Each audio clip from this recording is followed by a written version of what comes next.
취재 이후를 들어보는 시간 뉴스 AS입니다. 이번 주제는 역대급 피해를 남긴 최악의 산불로 기록된 경북 산불입니다. 산불로 인해 아직 많은 지역 주민들이 고통을 받고 있는데요. 경북 영덕에 나가 있는 정지훈 기자를 연결해서 이야기 나눠보겠습니다. 정 기자, 지금 나가 있는 곳이 어딘가요? 네, 제가 있는 곳은 노물리항입니다. 동해를 마주한 작은 집들이 오밀조밀 모여 있는 작은 어촌 마을인데요. 벽화마을로도 유명하고 또 특히 평화롭고 아름다운 풍경에 낚시꾼과 관광객들이 찾는 지역 관광 명소 중 한 곳입니다. 네, 정 기자, 지난달 경북 의성에서 발생한 산불이 불과 사흘 만에 동쪽 끝 영덕까지 번질 거라고는 생각지 못했는데 영덕 지역에도 피해가 굉장히 컸죠. 네, 바로 이곳 노물리 마을에서도 많은 주택과 배가 불타는 피해가 났습니다. 제 뒤로 보이는 항구엔 원래대로라면 조업을 마친 수십 척의 배들이 빼곡히 들어차 있던 곳입니다. 무서운 기세로 번진 불은 이곳 동쪽 끝 바다까지 이어졌습니다. 산불로 이곳에 정박해 있던 배 13척이 불에 탔고 또 누구도 이곳까지 산불이 번질 것이라고 또 산불로 배가 불탈 것이라고 생각지 못했습니다. 지금 제 옆으로 보이는 잔해더미가 보이실 텐데요. 불에 타 바다에 가라앉은 어선 잔해들을 끌어올려 쌓아놓은 것들입니다. 하루아침에 생계수단인 배를 비롯해 삶의 터전을 모두 잃은 주민들은 매일 텅 빈 항구를 바라보며 망연자실한 모습입니다. 네, 아직도 많은 주민들이 임시거처나 대피소에 머무르고 있는 상황일 텐데요. 지금 이재민들 형편과 피해 복구 상황은 어떤가요? 네, 지금까지 파악된 피해 규모 중 주택 피해만 4,400여 채에 달합니다. 이재민 3천여 명이 마을 경로당이나 숙박시설 등 임시 주거시설에 머무르고 있는데요. 정부 부처와 경북도는 경북 산불 피해에 대한 합동조사를 지난 15일 마무리한 상태입니다. 하지만 워낙 피해 규모가 큰 탓에 정확한 피해 규모를 살피기 위해 오늘까지도 피해 집계 작업이 이어지고 있습니다. 피해 규모를 확정하고 이를 토대로 복구 계획을 세우기 위해 속도를 내고 있지만 시일은 더 걸릴 것으로 보입니다. 각 시군은 우선 피해 조사가 끝남에 따라 시급한 주택과 창고 등 시설물 철거 작업에 나섰습니다. 경북도와 각 시군은 조사를 통해 이주를 희망한 이재민 2,900여 세대의 임시주택을 제공할 계획입니다. 네, 피해 집계는 어느 정도 마무리가 된 걸로 보이는데요. 바다까지 번졌던 산불로 인해서 농작물 피해가 상당히 큰 상황이죠. 농번기를 앞두고 주민들 근심이 클 것 같은데요. 네, 지금까지 잠정 집계된 피해 현황 자료에 따르면 과수 등 농작물 피해는 축구장 2,800여 개 크기와 맞먹는 2,000여 헥타르에 이르고 있습니다. 시설하우스 피해도 1,300동을 넘어섰고 농기계 14,500여 대가 불타는 피해가 났습니다. 주거시설 문제를 해결하더라도 농기계와 농사지을 씨앗 등이 모두 불에 타 막막한 상황입니다. 30년째 특용작물을 연구하고 재배하는 한 농민은 산에선 사냥삼과 약초를 또 창고에선 농기계와 자재를 한순간에 모두 잃었습니다. 농민의 말 들어보시겠습니다. 여기에 작약 말려갖고 썰어갖고 가격이 좀 덜 해갖고 제가 불나기 한 일주일 전에 어떤 사람들이 사러 왔었는데 가격이 몇백만 원 차이가 나갖고 여기 근 3,000건 넘기 있었거든요.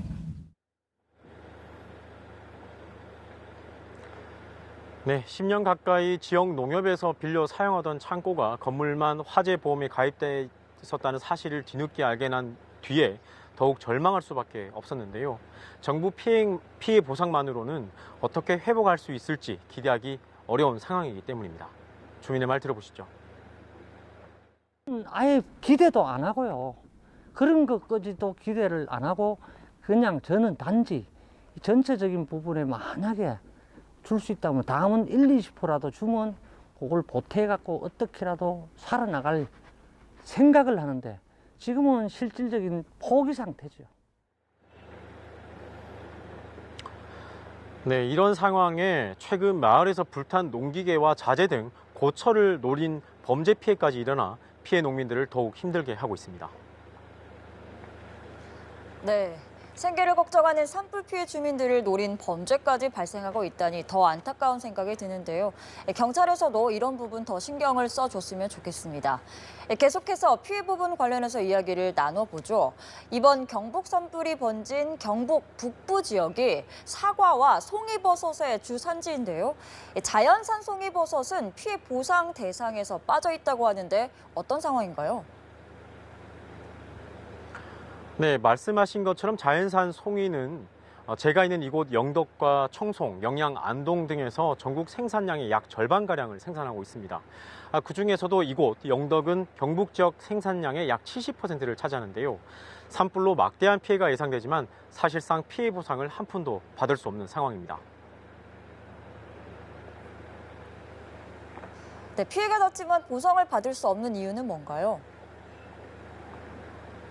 네, 자연재난 등 재해 조사에 대한 관련법에 자연산 송이에 대한 항목 자체가 없기 때문입니다. 지난 2022년 울진 산불로 10,000헥타가 넘는 산림 피해가 났는데 농가당 2천만 원씩 지원금이 지급됐습니다. 그런데 이마저도 지원금 자체는 재해 복구비가 아닌 대체 작물 지원을 명목으로 지원된 일반 보조금이었습니다. 숫덩이가 된 산엔 소나무를 심어 가꾸더라도 다시 송이가 날지는 알 수 없는 상황입니다. 보통 우리가 나무를 심으면 한 20년, 30년 이러는데 지금 고성해하고 산불 났을 때가 그때가 90몇 년도, 98년도인가 7년도인가 지금 아직도 그 현장에 송이가 안 나거든요. 네, 울진 산불 이후 정부 관계 기관에 피해 구제를 위한 제도 개선을 요청했지만 반영되진 않았습니다. 자연산 송이는 자연 발생적으로 나는 것을 주민들이 따서 채취하는 것이기 때문에 보상 대상이 아니라는 이유인데 영덕 주민들은 이에 반발하고 있습니다. 20여 년 전부터 이곳 영덕에선 송이산 가꾸기 사업을 해왔고 임업인들이 송이가 잘 자랄 수 있도록 환경을 만들고 가꿔왔기 때문입니다. 주민의 말 들어보시겠습니다. 1% 정도만이라도 우리 산림 임업하시는 분들한테 좀 줬으면 좋겠다고 그렇게 생각합니다. 지금 우리는 뭐 전부 장기적으로 30년을 보고 이렇게 사업을 하는 사람들이라요. 지금 당장 지금 나무 심어갖고 20년, 30년 생기가 진짜 막막합니다. 네, 이번 산불로 많은 재산 피해뿐만 아니라 소중한 생명을 잃는 등 인명 피해도 컸습니다. 동쪽 끝자락 마을까지 산불이 크게 확산한 이유는 뭔가요? 네, 말씀하신 것처럼 이곳 영덕에서만 10명이 숨지는 등 진화 작업 중 사망한 헬기 조종사를 포함해 이번 산불로 모두 27명이 숨지는 안타까운 피해가 났습니다. 전문가들은 연무와 강풍 등 기상 악조건으로 원활하지 못했던 진화 작업과 불에 잘 타는 소나무 수종 등 여러 요인이 있다고 분석하고 있습니다. 특히 태풍급 강풍 등 기후적 요인이 사실상 피해를 키웠다는 설명입니다. 이전과는 다르게 산불의 양상들이 대형하다고 또 기후적인 영향, 강한 바람이라든지 이런 상황들이 크기 때문에 오히려 불가항력적인 부분도 상당히 있었거든요. 네, 그럼에도 불구하고 안타까운 인명 피해를 줄일 수는 없었을까 하는 생각이 들 수밖에 없는데요. 이번 산불을 계기로 점검해보거나 개선할 부분은 없을까요? 네, 방재 전문가들은 산불 대응 시스템에 주목하고 있습니다. 우선 대형 산불 발생 상황에서 운영되는 매뉴얼들은 정상적으로 잘 작동하고 있다고 평가하고 있는데요. 하지만 현재의 산불 대응 시스템이 진화 중심에 치우친 부분은 개선할 필요가 있다는 지적입니다. 물론 이번 산불이 경험해보지 못한 대형 재난임은 틀림이 없지만 다른 재난 상황과 비교해 인명 대피 과정은 미흡했다는 평가입니다.